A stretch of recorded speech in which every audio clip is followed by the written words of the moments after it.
With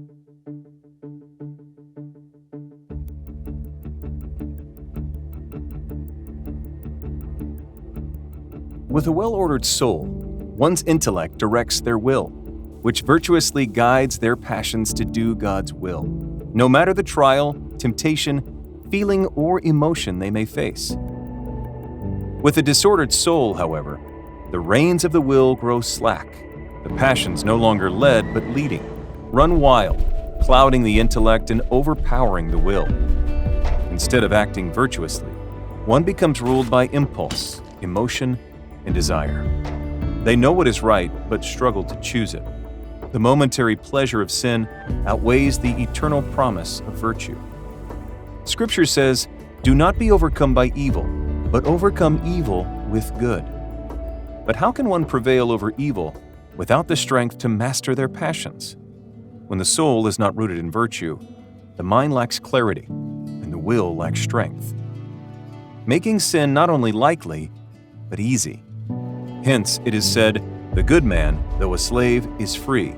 The wicked, though he reigns, is a slave, and not the slave of a single man, but, what is worse, the slave of as many masters as he has vices." Yet, when one's purpose in life is to seek to glorify God in all they do by pursuing a virtuous life, the soul becomes rightly ordered. They begin to love what is good and fitting: prayer, service, moderation, sacrifice. And as that love grows, so too does their desire for the things of God.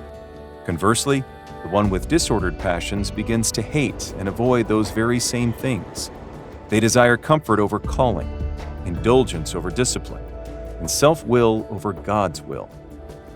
It is said, "Life is neither good nor evil, but only a place for good and evil." In other words, your life is not the final outcome. It is the battleground. The passions are your horses, and the reins are in your hands. Let vice take the reins, and you will chase what destroys you. But let virtue take the reins, and you will chase what sanctifies you.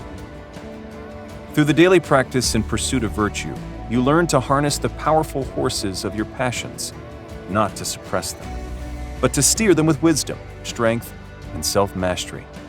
Then, even in the midst of trial or temptation, your passions become fuel for the fight. A fight not for yourself, but for Christ. May God grant us a desire for God that supersedes all other desires. This is how a warrior of God prevails, not by silencing the soul, but by ordering it rightly through grace, directing every passion toward the good.